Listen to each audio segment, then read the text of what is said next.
చూస్తున్నాం. అనకాపల్లి అచ్యుతాపురం సెజ్లోని ఎసెన్సియా ఫార్మా కంపెనీలో నిన్న అర్ధరాత్రి జరిగిన ప్రమాదంలో మృతుల సంఖ్య 17కు చేరింది. తీవ్రంగా గాయపడ్డారని అచ్యుతాపురం, అనకాపల్లి, విశాఖపట్నంలోని వివిధ ప్రభుత్వ, ప్రైవేట్ ఆసుపత్రుల్లో చేర్పించారు. వివిధ ఆసుపత్రుల్లో దాదాపు 35 మంది క్షతగాత్రులు చికిత్స పొందుతున్నారు. మరోవైపు ప్రమాదం జరిగిన స్థలాన్ని రాష్ట్ర హోంమంత్రి వంగలపూడి అనిత సందర్శించారు. అటు అర్ధరాత్రి 2 గంటల వరకు ఈ రెస్క్యూ ఆపరేషన్ కొనసాగింది.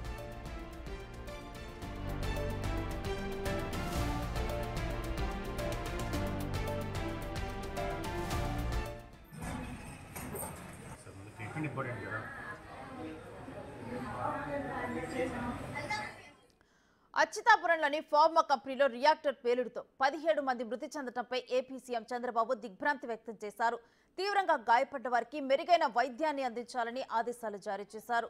అంతేకాకుండా ఇవాళ ఉదయం 11 గంటలకు విశాఖలోని మెడికవర్ హాస్పిటల్లో క్షతగాత్రులను పరామర్శించనున్నారు సీఎం చంద్రబాబు. అక్కడి నుంచి నేరుగా వెళ్లి మధ్యాహ్నం 12 గంటల 30 నిమిషాలకు అచ్యుతాపురంలోని ఎసెన్సియా ఫార్మా కంపెనీలోని ప్రమాద స్థలాన్ని పరిశీలించనున్నారు. సీఎం చంద్రబాబు పర్యటన కోసం అధికారులు ఏర్పాట్లు చేస్తున్నారు.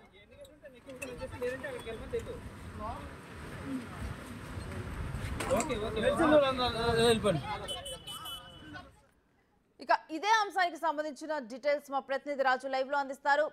రాజు, అసలు ప్రాథమికంగా ఈ ప్రమాదానికి గల కారణాలేంటి? అదేవిధంగా సీఎం చంద్రబాబు ఆ ప్లేస్ కూడా రానున్నట్లు తెలుస్తోంది. అసలు కంప్లీట్ డీటెయిల్స్ ఏంటి? అంటే రియాక్టర్ పేలిందని అనుకున్నా కూడా ఎంటీబీఈ గ్యాస్ లీక్ అయ్యి అది ఆ ఎలక్ట్రికల్కి సంబంధించి షార్ట్ సర్క్యూట్ అయినటువంటి నేపథ్యంలోనే ఈ పేలుడు సంభవించింది అనేది ఒక అంచనాకైతే వచ్చినటువంటి పరిస్థితి అయితే ఉంది. అటు ఫైర్ వాళ్ళు కానీ పోలీసులు కానీ చేసినటువంటి తనిఖీలు ఏదైతే ఉన్నాయో వాటి రిపోర్ట్స్ ఆధారంగా ఈ ఎంటీబీఈ ఈ గ్యాస్ లీకేజ్ కారణంగానే దాన్ని సెట్ చేస్తున్నటువంటి సమయంలో ఈ ప్రమాదం జరిగింది. మెయింటెనెన్స్ సరిగ్గా లేకపోవడం వల్లే ఈ ప్రమాదం జరిగి ఉండొచ్చు అనేది స్వయాన రాష్ట్ర హోంమంత్రి వంగలపూడి అనిత తెలియజేసినటువంటి పరిస్థితి అయితే కనిపిస్తుంది. ముఖ్యంగా ప్రమాదం జరిగిన తర్వాత దాదాపుగా ఇప్పటికే 17 మంది మృతి చెందినటువంటి పరిస్థితి ఉంది. వివిధ హాస్పిటల్ అంటే అచ్యుతాపురం, అనకాపల్లి, విశాఖ ప్రైవేట్ ప్రభుత్వ ఆసుపత్రుల్లో దాదాపుగా ఇంకా 35 మంది వరకు కూడా ప్రస్తుతం అయితే చికిత్స పొందుతున్నటువంటి పరిస్థితి ఉంది. ఈరోజు 11 గంటల సమయంలో రాష్ట్ర ముఖ్యమంత్రి చంద్రబాబు నాయుడు ఈ సంఘటనా స్థలానికి చేరుకుంటారు. ముఖ్యంగా విశాఖ చేరుకుని మెడికవర్లో చికిత్స పొందుతున్నటువంటి బాధితులు, క్షతగాత్రులు ఎవరైతే ఉన్నారో వాళ్ళతో ముందుగా నేరుగా చర్చి వాళ్ళతో మాట్లాడి అసలు ప్రమాదం ఎలా జరిగింది, ప్రమాదం జరిగినటువంటి సమయంలో ఎలాంటి వాతావరణం ఉందనేది మొత్తం వివరాలు అడిగి తెలుసుకొని ఉన్నారు. అదేవిధంగా 1 గంట సమయంలో ఎసెన్సియా కెమికల్ ఫ్యాక్టరీకి ఈ ప్లేస్కి అయితే వచ్చే అవకాశం అయితే ఇక్కడికి వచ్చిన తర్వాత ఫ్యాక్టరీ యాజమాన్యం ఇప్పటి వరకు ఎట్లాంటి స్పందన లేదు కాబట్టి ఇక్కడ ఉన్నటువంటి కార్మికులు వీళ్ళందరితో కూడా కలిసే అవకాశం అయితే కనిపిస్తుంది. ముఖ్యంగా ప్రస్తుతం అయితే మనం ఎసెన్సియా కెమికల్ ఫ్యాక్టరీ దగ్గరే ఉన్నాం. ఇక్కడికి కనిపిస్తున్న వాళ్ళందరూ కూడా చూడడానికి వచ్చినటువంటి వాళ్ళు కాదు, వాళ్ళకి సంబంధించినటువంటి బాధిత కుటుంబాలు ఇక్కడికి వచ్చినటువంటి పరిస్థితి అయితే ఉంది. దాదాపుకి ఇప్పటికే 17 మంది మృతి చెందినటువంటి నేపథ్యంలో వాళ్ళకి సంబంధించినటువంటి ఆ కుటుంబ సభ్యులకి సంబంధించి చనిపోయారు. ఇప్పటి వరకు యాజమాన్యం నుంచి ఏ విధమైన రెస్పాన్స్ లేదు. ఎవరికి కాల్ చేసినా ఇప్పటి వరకు వాళ్ళతో మాట్లాడిన పరిస్థితి అయితే లేదు. చనిపోయిన దానికి సంబంధించి అసలు నష్టపరిహారం విషయంలో కానీ అది ఇతర విషయాలు దేనికి కూడా ఇప్పటి వరకు మాట్లాడినటువంటి పరిస్థితి లేకుండా ఉన్నటువంటి నేపథ్యంలో ఇప్పుడు కుటుంబ సభ్యులందరూ కూడా ఒక్కొక్కరుగా వచ్చి చేరుతున్నటువంటి పరిస్థితి అయితే ఉంది. ముఖ్యంగా ఇక్కడ కనిపిస్తున్నటువంటి ఫ్యామిలీ మెంబర్స్ కూడా అంటే మీకు సంబంధించినటువంటి వాళ్ళు ఎవరిని ఉన్నారా, ఎవరు మిస్ అయ్యారు అసలు? అంటే ఇప్పటికే డెడ్ బాడీని ఏమైనా చూడడం ఏమైనా జరిగిందా? రాత్రి తీసుకెళ్ళారు అంటున్నారండి. మార్చురీ అన్ని ఏ హాస్పిటల్ అనేది చెప్పలేదండి, ఇంకా క్లారిటీ ఇవ్వలేదండి. అంటే మీకు ఎన్ని గంటలకు తెలిసింది అసలు ఈ ప్రమాదం జరిగింది? మీ ఇంట్లో ఫ్యామిలీ మెంబర్ మిస్ అయ్యారని? ఎవరు మిస్ అయ్యారు మీ ఇంట్లో? మా అన్నయ్య అండి, మా చిన్న అబ్బాయి. రాత్రి 8 గంటలకు తెలిసింది నాకైతే. అంటే యాజమాన్యానికి సంబంధించినటువంటి వాళ్ళు ఎవరైనా అసలు మీ ఫ్యామిలీ మెంబర్స్ ఎవరైనా మాట్లాడడం ఏమైనా జరిగిందా? ఇలా చనిపోయాడని చెప్పడం ఏమైనా జరిగిందా?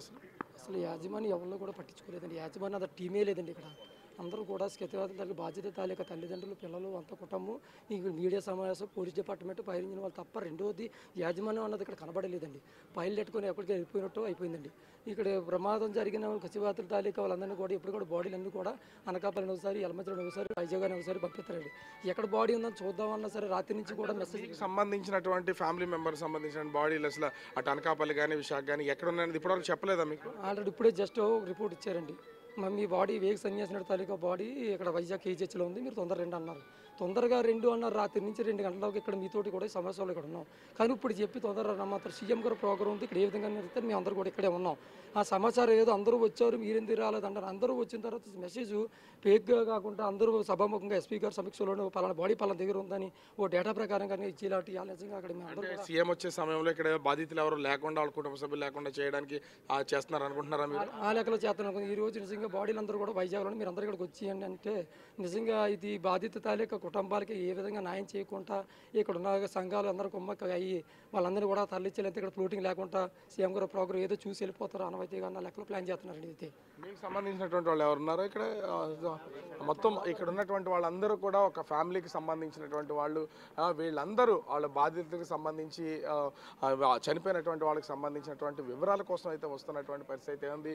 ఎసెన్షియా ముందు వీళ్ళందరూ కూడా వెయిట్ చేస్తున్నటువంటి పరిస్థితి అయితే కనిపిస్తుంది. ముఖ్యంగా చూస్తే ఎందుకంటే ఇక్కడ మరికొద్దిసేపట్లో ఇంచుమించుగా 11 గంటల సమయంలో రాష్ట్ర ముఖ్యమంత్రి చంద్రబాబు నాయుడు అటు మెడికవర్ హాస్పిటల్కి వెళ్ళడం, ఆ మెడికవర్ హాస్పిటల్లో బాధితులుగా క్షతగాత్రులుగా ఉన్నటువంటి వాళ్ళందరినీ కూడా పరామర్శించే అవకాశం అయితే ఉంది. అదేవిధంగా 12:30 సమయంలో ఇక్కడికి రావడానికి అయితే ప్రస్తుతం వాళ్ళైతే ప్లాన్ చేస్తున్నటువంటి పరిస్థితి ఉంది. ఇప్పటికే అధికారులందరూ కూడా దానికి కావాల్సినటువంటి పూర్తి స్థాయి ఏర్పాట్లను అయితే చేస్తున్నటువంటి పరిస్థితి అయితే మనం ముఖ్యంగా చూడొచ్చు.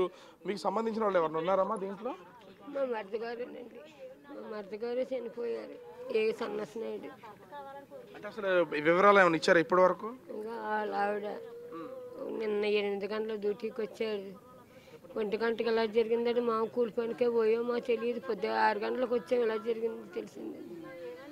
ఆ బాడీ ఇంకా ఇప్పటికి వచ్చేవలేదు. ఎక్కడ ఉన్నారో వైజాగ్ అంతే, వైజాగ్ వెళ్ళారు, వైజాగ్లోనే లేదు.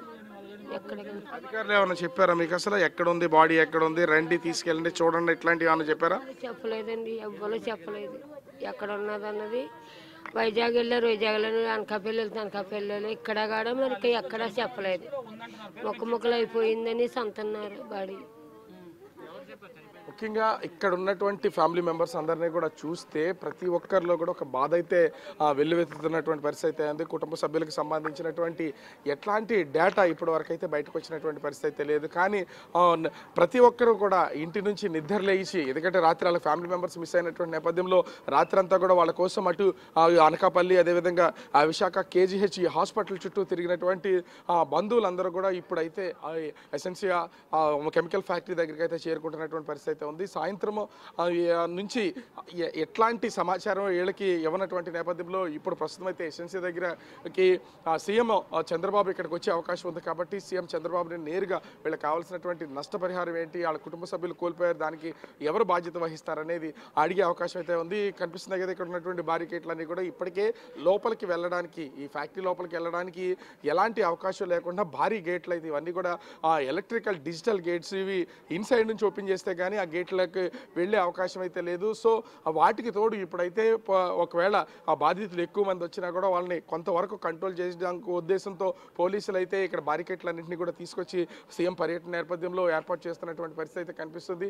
ముఖ్యంగా చూస్తే ఇక్కడ ఈ ప్రమాదము అంటే రియాక్టర్ పేలుడు వల్లనే మొత్తం అంతా ఈ ప్రమాదం జరిగిందని భావిస్తున్నారు. కానీ ఎంబీటీబీ సంబంధించినటువంటి గ్యాస్ లీకేజ్ అయితే ఆ గ్యాస్ లీకేజ్కి సంబంధించి దాన్ని సెట్ చేసే ప్రయత్నంలో భాగంగానే ఒక్కసారిగా పేలుడు సంభవించింది అనేది ఒక ప్రాథమిక దర్యాప్తులో తేలుతున్నటువంటి పరిస్థితి అయితే ఉంది. దీనికి తోడు ఉదయం నుంచి కూడా ఫోరెన్సిక్, ఎందుకంటే రాత్రి ఈ ప్రమాదం జరిగిన తర్వాత ఈ ప్రమాదానికి సంబంధించినటువంటి వివరాలన్నీ తెలిసే అవకాశం లేనటువంటి నేపథ్యంలో ఆ రెస్క్యూ ఆపరేషన్ అయితే రాత్రి అర్ధరాత్రి వరకు జరిగింది.